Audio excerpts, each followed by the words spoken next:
Welcome to Insights. I'm Dick Goldberg, and today we explore business ethics beyond the college classroom. How is ethics taught in a business school any different from teaching someone personal ethics? How to be a good, caring, compassionate person. And we'll look at the past and present instances of breaches of ethics in our economy. We'll also address an issue that's pretty challenging. Aren't business people who would want to go to business school, want to be in business, a little more driven by their self-interest than someone who wants to be a nurse or a social worker? And doesn't that inherently make them a little, not inherently, but who chooses to be in business school, people who are a little less kind and compassionate? With us, returning from his last visit, is Denis Collins, a author on this subject and a professor of business ethics at Edgewood College in Madison, Wisconsin. Denis, thanks for coming back. Thanks for inviting me back. How different is the subject of business ethics than just ethics in your personal life? Ethics is a generally good idea in terms of principles that you apply to figure out what's right or what's wrong. In business, you really do apply the same principles, so there's a clear overlap between personal life and business life. At the same time, business has a whole bunch of issues that a lot of people don't face in their personal life. So, for instance, a student tonight is presenting a case on a credit card fraud, and you have an opportunity to get information on this person who's cheating the credit card company in a very manipulative, surreptitious way. Different way, yeah. Different way, and she would actually be breaking the law to get this information about the person who's abusing the credit card.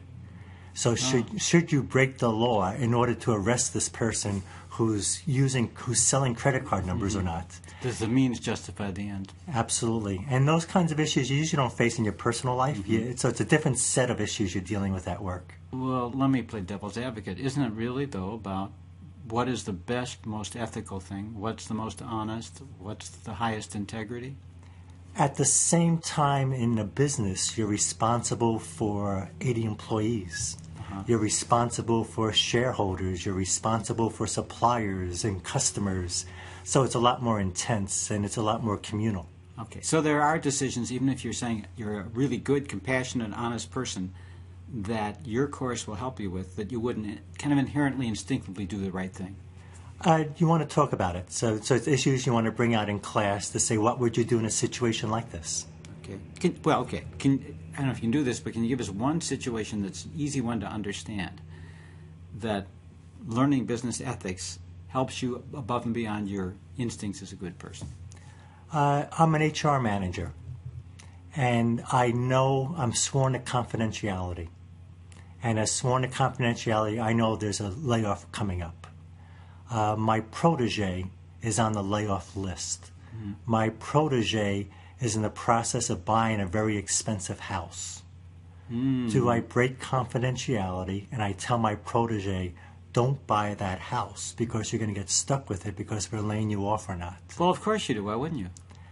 You're breaking confidentiality. So? If you're breaking confidentiality as an upper-level manager, can you be trusted with this kind of information?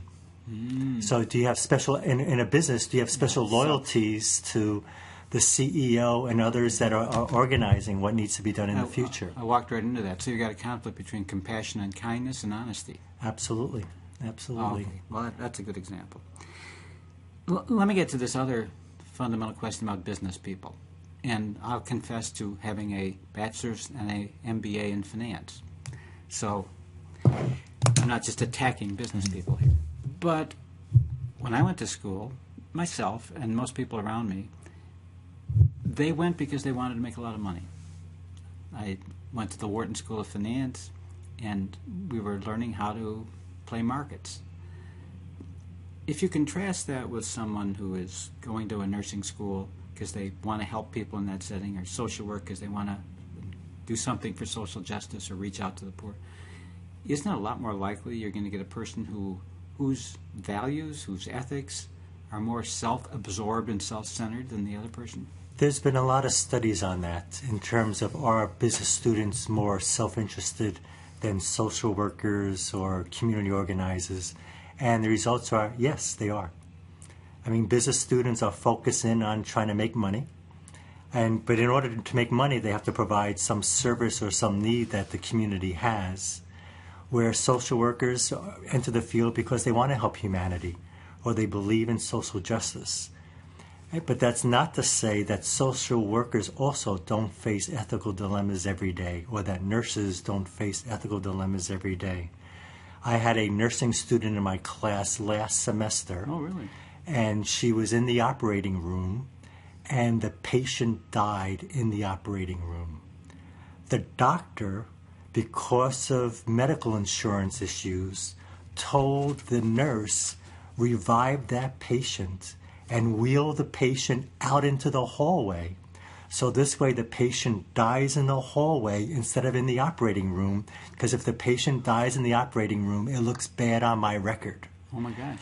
And so here you have this kind, compassionate, sensitive nurse who's being told by her boss to waste energy, to waste resources to revive somebody well, who's if she's dead, wouldn't you want to revive her? The person's dead. The person is How can clearly you revive a dead person? I don't get that. Temporarily. There's a special... You can get your heart pumping for a second or something, even though you're and dead. they get out there. And do you know what this kind, compassionate nurse did? What? She wheeled the person out. They revived the person. They put him in the hallway, and the person died in the hallway because she didn't want to be disloyal to the doctor who gave her this order. And when the class discussed it, did they discuss it? It was an exciting discussion. It was an exciting discussion. Was there a clear consensus? Most thought the nurse was wrong. Most thought that the nurse was wrong. And here you have the nurse explaining that she's been ordered by the doctor, and this is a doctor she has to deal with all the time. Well, so that's very self-serving. I complicated. mean, it's not like loyalty's not like this doctor. It's just she's doing it to garner her own best interest. And to have a decent working condition with relationships with people you're dealing with all the time. Oh, But at okay. the same time, she felt guilty. Yeah. Her conscience bothered her for doing this. Back to selfishness in business people. I still don't get how your admission here that business people are a little more self-centered and selfish than social workers and nurses. Mm-hmm. Why wouldn't that be... Actually, that might be a good case for why they need you, Dennis Collins, because you start with people who are self-absorbed, more so than the average person. You need to straighten them out on ethics, right? Well, go back to Adam Smith and the formation of capitalism. Okay. So you've got, at the time, mercantilism, which is monopolies and government control on what wages are and laborers should be and how many people should do this and that. And Smith comes in and says, what would happen if we gave business people the freedom to decide for themselves what they wanted to produce, what products they wanted to provide for society, how many people to hire, just let them do that. And he said most of the time they're going to make pretty good decisions based upon their self-interest, that they know that they do want to make money, and in order to make money, you have to provide a service for people. So you've got that nice little link there between self-interest and providing services for people, because you need to provide what it is that they need. For Smith, the danger point was between self-interest and being selfish. So that was one of his key distinctions. What's the difference? Self-interest is, I know what my interests are, I know what your interests are, let's negotiate and let's make a deal.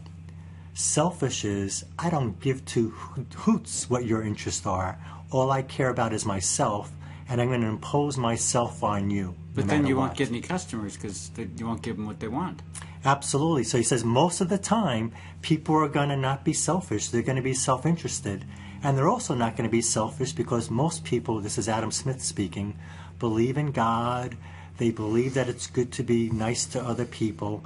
They believe in spirits that are observing them and consciously so they have a involved in there. conscience. They have a conscience. You can reason with people. So we can reason. And if the person doesn't have a conscience and you can't reason with them, then when they hurt people, you got to throw them in jail. Okay, So- this is a good intro then into specific cases. Let's take tobacco. Mm-hmm. Your tobacco executive of the year is 1958. You're kind of getting, I'm guessing at this, I could be wrong by a year or two, you're getting a smattering of learning cigarettes are bad for your health. Yeah, they knew back then. Yeah, they knew before it was Illegal. Official. Yes. Before. Well, here you have business people, you say, want to deliver a product that people want, make the most money they can. Is it being selfish to sell cigarettes when you know this? People want to smoke cigarettes. I mean, it's a tough case, so it's a good one to bring up. People want to smoke cigarettes. Is it worse to have prohibition and to ban cigarettes and to tell people to have a paternalistic society to say, you want to smoke cigarettes, but we're not going to let you do that? So the way that that gets handled as society evolves is, first of all, that that tobacco executive is unethical when they have knowledge that cigarettes are harmful to your health and they're hiding that information. And they're lobbying to make sure that information doesn't become public. That was the case. Yep. So that was unethical for them to do that. Why don't we stop there? That's an important point. Is that drama? That's dramatized in some films. Yeah. The one about the guy, the whistleblower. The whistleblower on that. What was the name of that? I can't remember. But it's a good movie. Yeah, and that also had to do with 60 Minutes. The fellow was on and all that. So they knew and they didn't tell. Yeah. If they told, if they had a press conference, said, by the way, cigarettes are really terrible for you, but that's all they did, and then sold as much as they could. What do you think about that? Well, I like the evolution that this takes place because we live in a democracy. So that's initially what was done. They would say it is harmful, and then the public says that's not enough. You need to put a warning label on it. So they put a little warning label on it, and the public says that's not enough. You need to put a big label on it. They put a big label on it, and then the public says that's not enough. You can't advertise cigarettes with camels that are interesting to kids, and you can't put cigarette commercials on television cartoons, and you can't advertise. So step by step the public says you can provide the product, but within these limitations, within these constraints. And now we have a tremendous amount of constraints. So what does the selfish cigarette tobacco executive do? They sell cigarettes in Africa, and they sell cigarettes in India where there are less rules and regulations, and that's sad. So my hope would be, and I think society's hope is that the executive would learn from this and say, I have to live with myself, and if I have to live with myself, the standards in the U.S. are pretty good standards, and I should apply those standards elsewhere. How do they live with themselves? I believe it's hard. I believe there's a lot of turnover in the cigarette industry. Oh, really? Yeah, and there's movies about that as well. And so it's a struggle. It's a struggle to live that way, because you have this conscience, and you can't get rid of your conscience. And it's not cool to be a cigarette executive and being out in public and tell everybody I'm a cigarette executive. People scorn those cigarette executives. A small handful admire them because they want to smoke cigarettes. So once again, there's a product that's needed and desired, but none. Let's look at Philip Morris. I think that's the biggest and most successful, and they've also owned food companies and spun those off and so on. And they give a lot of money to charity. Let me give you a little inside story for business ethics folks. The first business ethics chair in the United States was at your alma mater, Wharton. Who do you think funded the first business ethics chair? Philip Morris? Philip Morris. Wow. Tobacco industry. What year? Early 70s, early 1970s. Well, I did want to get to the origin of business ethics courses. You just hit it. Why did they set that up? What was the origin of business ethics?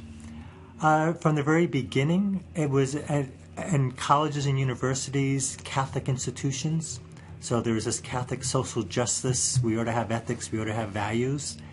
And then in the mid-1940s, 1950s, believe it or not, there was a public outcry about unethical business people. So it's a problem that's been in existence a long time. And as a result of that public outcry, the accrediting boards for business schools said business schools must have either a separate business ethics class or integrate business ethics throughout the curriculum. What do you think that the deans of the business school decided to do? Neither. No, they cheated. They said we don't want to take curriculum space because we'd rather have another finance class. So therefore, we'll just say that we integrate business ethics throughout the curriculum, even though they didn't do that. Mm-hmm. And then there was, once again, more public outcry, more pressure to make sure that that was not a good solution to the problem. And currently, about 1/3 of colleges and universities have a separate business ethics class. The rest still incorrectly say that they integrate it throughout the curriculum. And they None of them really do. And they get away with that. But you don't believe that they do. Some do, but a lot of them don't. Mm-hmm. And business ethics professors for the past 10 or 15 years have been putting pressure on the accrediting boards to say, follow through on this and make sure this is done. And there's always pushback to say that they don't want to do that. What's the other case why they shouldn't bother? Your opponents who would say, oh, Dennis, this really isn't necessary. The other reason that's brought out there is that by the time a student becomes an MBA student or even a college undergraduate, they've already figured out for themselves what's right and what's wrong. So why waste time talking about what's right and what's wrong when they've already made their conclusions? To which you say? They've never worked in a business before. They've never been an HR manager where they have a conflict between confidentiality and loyalty to the company versus being kind to your subordinate and your friend. So they need to talk it out. You've never been a businessman, have you? I have. Actually, my undergraduate degree is in business. Oh. And I worked for Grand Union Supermarkets in Elmwood Park, New Jersey. I worked in the Woodridge store in New Jersey. And that's I struggled because I was a very, very conscientious person, and I was in the management training program, and I was also a clerk. I worked my way through college as a clerk in the store, and I knew that the Grand Union Supermarkets in the early 1970s were ripping off customers. Well, in what way? All kinds of ways. One of our little tricks. Are they still in business? They went bankrupt. But not that so long ago. They won't sue me for what you're about to say. No. Okay. No, but little games like, let's say the store boss ordered 50 crates of green giant green beans because he got free golf clubs. So that's why I did this, from the salesperson. I'm the grocery manager. I got to do something with these. And they take up space in the back room. Let's say so there he's ripping off the company he's working for. He's doing that, and then it gets very complicated. Not the customer, but the owners. Not yet. No, I'm going to do that. My conscientious Dennis is going to rip off the customers on behalf of my boss because my boss says we got to move this product. Let's say the green beans sell for 30 cents. What does creative Machiavellian Dennis do growing up in the New Jersey environment, the New York City environment? Dennis says, let's put an orange sign that says 3 for $1. And you know what happens when you put a big orange sign that says 3 for $1? Everybody buys 3. We increased the price. They were only 30 cents. I increased the price by 3 cents and wiped out the entire we do shelf. that all the time. The old marketing thing for Revlon was what woman wants to put a 10-cent lipstick on $1 million set of lips. So they raised the price to $1 and sold a lot more. Is that unethical? As a consumer, would you rather buy the giant green beans for 30 cents? I take issue with you there, Dennis. No, I'd rather buy it cheaper, but I'd take issue with you. That doesn't seem dishonest. It just seems like a different way of presenting what you've got. We tricked the customer. And we have a little sign on the shelf. So this becomes illegal. But the government responds. Okay. Let's say you have your house for sale for $199,000. It's not going, and you raise it to $249,000, and then people go, "That's about my price range." If someone comes and buys it, is that dishonest? Not at all. Is that unethical? No. But in the store, it's clear. It's clear. Okay. Do you really think? Let me give you one other little one. Let me give you one little. Before you give me, I want to stay on this example because you talk about business conscience. Yeah. I think my belief is 80% of people would have a celebratory response to, "Oh, I really was clever." Making them 3 for $1 rather than, "Oh, I feel such guilt that I'm charging 3 cents more than they were before." What do you think? I felt guilty. I knew I was tricking. I was tricking these people who I met every day in the store. Okay, I'll let the listener decide. I was fooling them. Yeah, I know you felt guilty. I buy that. But I'm disagreeing with you that most business people would feel guilty. No, some of them would feel great, and some of them would get a raise. Yeah, but you were saying before that your conscience catches up to you if you do something that's not ethical. Let me give it another little spin on this, just to prove you wrong. Okay, go ahead. I was asked to look at some case in this company that had very, very high ethics, and then everything went downhill. And the company wanted to know what happened, and they asked me to figure it out. Okay. So I went to the company, and I said, what happened? I did focus groups, and a bunch of people told me the same story. It was happening on a weekend, and the store was going to have this huge sale, and in having this sale, the product had not arrived yet in the store. So the vice president of this very large, well-known company paid the police under the table to close the streets so that the tractor trailers with the product can come to the store and drop it off to make the customers happy. That person received a bonus and a variety of awards. That person paid a bribe. Because of that, others in the company said, boy, if Mary gets promoted for paying the police a bribe, I guess I can do X, or I can do Y, and I could do Z.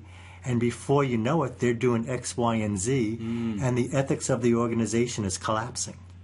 Interesting. And then the organization did poorly after that. Absolutely. And then they had to turn it around. Interesting case. Yeah. We didn't finish with cigarettes and Africa and conscience. And your grocery store was an example of a certainly less detrimental thing to the public than selling cigarettes in Africa. But couldn't the same thing apply? That the executives at whatever company who are making money off Africa without the severe warning labels we have in the U.S. Feel like, well, I'm being clever and not have a conscience problem and not suffer and just have a lot of profits. They could deny their conscience, but they also would know just by paying attention to newspapers and their own industry that there's more and more regulations that are saying what you're doing is causing a lot of harm. And in fact, it's screwing up the healthcare system because all of the cancer expenses that we have in healthcare. So, I mean, the world is so interconnected. Yes. So you think you're getting away with this. Well, more people are getting cancer and prices are going sky high. And that's a huge drain on the economy. Here in America, about 23% of adult Americans still smoke. The rate did drop a lot with all that campaign, but it seems to be static around 23%.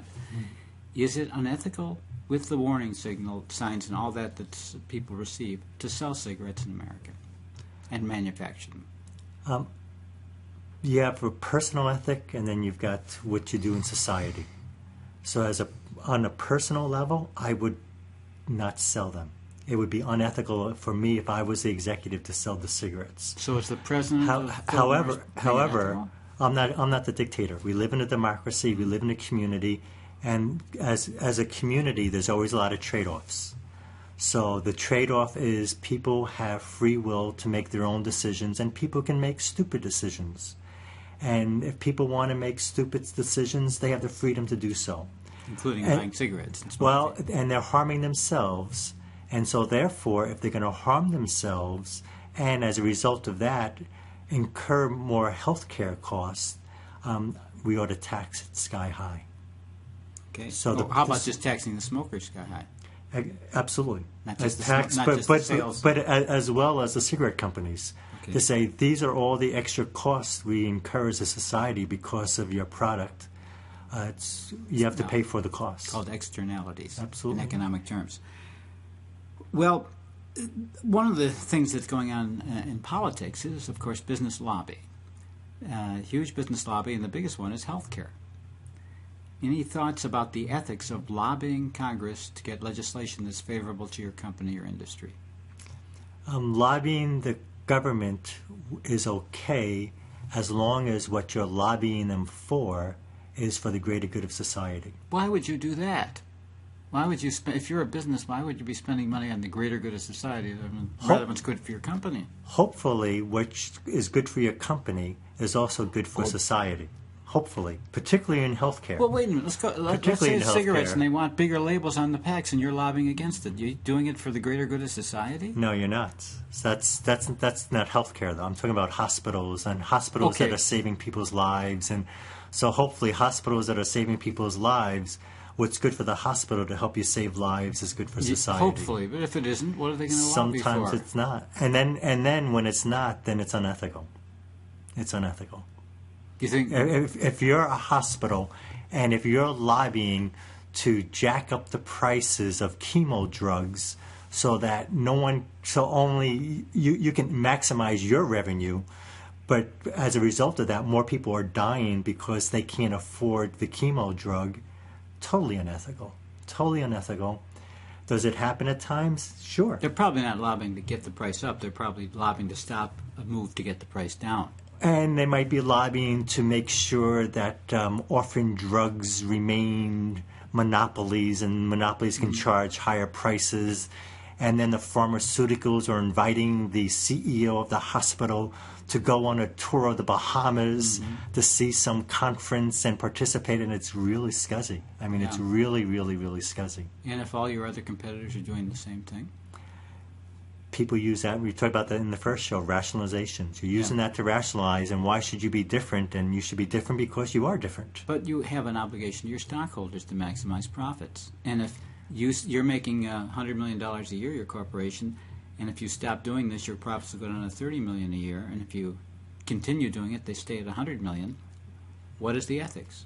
I would disagree that your revenue would have to decline from 100 million to 30 million. Okay. And I sincerely believe from a lot of experiences, if you talk it out, you can find ways to make a fortune by being ethical. And that's great.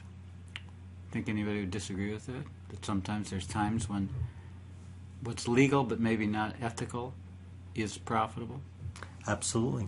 And that creates problems. And that creates problems for society. And then we say change the law. Okay. I mean, democracy is if the law allows that to happen, then the law needs to be changed. Before the law is changed. There's a lot of harm, And wrongdoing? wrongdoing, and harms because Unethical behavior. the executives are very narrowly looking at their own economic self-interest. I've got this nice little quote from René Descartes, the philosopher from the Yes. 17th century. And it's, a man is incapable of comprehending any argument that interferes with his revenue.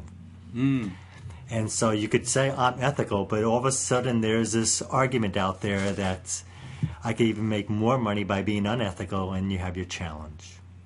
And hopefully you say, let me remain ethical, but that doesn't always happen. How long have you been in this business? I've been doing business ethics for almost 30 years. Oh, my goodness. Yes. And in those 30 years, have you seen a difference in the business students and their attitudes, their goals, their dreams? It's generationally. The new generation, they're much more communal. What does that mean, communal? They care about each other. They care Wow. about each other. They want to have a balanced life. But then also, I'm in the Midwest now. I'm not in New York or New Jersey anymore. And I do believe geography does matter. So the culture of the Midwest, when people say about Midwest values are different than New York City values and New Jersey values. So the kids I see in the Midwest, they're good kids. They're good kids. They most of them really want to do what's right. And I would argue, actually, 30 years ago, people wanted to do what's right, but there was not much challenge to figure out how to do what's right within the economic system. Well, I know in the 60s there was a lot of altruism. Then in the 80s it became kids wanted to be rich. That was their goal. How is that in the whole picture of things now, this drive for wealth and success compared to when you started 30 years ago? I think it's pretty complex. It's complex, and you're always going to have some subset of society that just wants to make a fortune. There are young college kids that let me make as much money as I can by the age of 30 or 40, then I'll retire and then I'll be good. And I advise them that by then you're hooked. You're hooked, and you better be good now, not later. But those people and people like that will always exist. But you're seeing a trend toward more caring about other people? It's generally speaking, in terms of behaviors, over time we have more regulations, and we have more laws that make certain kinds of behaviors illegal now that were legal in the past. So there's more constraints on people. There's more constraints on individuals, so that minimizes the amounts of harms they could do, but they could still do a lot of harm. I mentioned the last time with BP, because it's back in the news again. BP was often on the top 5 ethical companies in the world list. Wow. And they're now responsible for the deaths of, 10, 12 folks on a platform somewhere. And how does that tie into what you're saying? Things change, and every moment of existence matters, and you can't predict the future. You can't. So you can be ethical. You can say somebody who's ethical a lot will be ethical in the future, and because the best predictor of future behavior is past performance. But using BP as an example, they were in a crunch and they made a bad decision. By the way, you said New York values or Eastern values are different than Midwest. Can you be more operational? In what ways are they different? In New York, in the New York area, because you've got 7 million people on a small island, I need to elbow people to make my progress. If I don't cut somebody off at the Lincoln Tunnel, I'm never going to get through the Lincoln Tunnel. So there's more aggression and competitiveness? A lot more. And a lot more individualism as a result, because you're surrounded by 7 million people. And where did the trend in purple hair come from? Where did the trend in wearing hats backwards come from? Typically New York or LA, because you're surrounded in the city and you want to be different. Finally, I don't know, this closing question is just such a challenge. Can you put together the words contentment, business ethics, profits, and happiness into some meaningful interconnection? I will be more contented if I earn my profits in an ethical manner. Denis Collins, thanks very much for joining us, and I hope you'll listen to the next edition of Insights.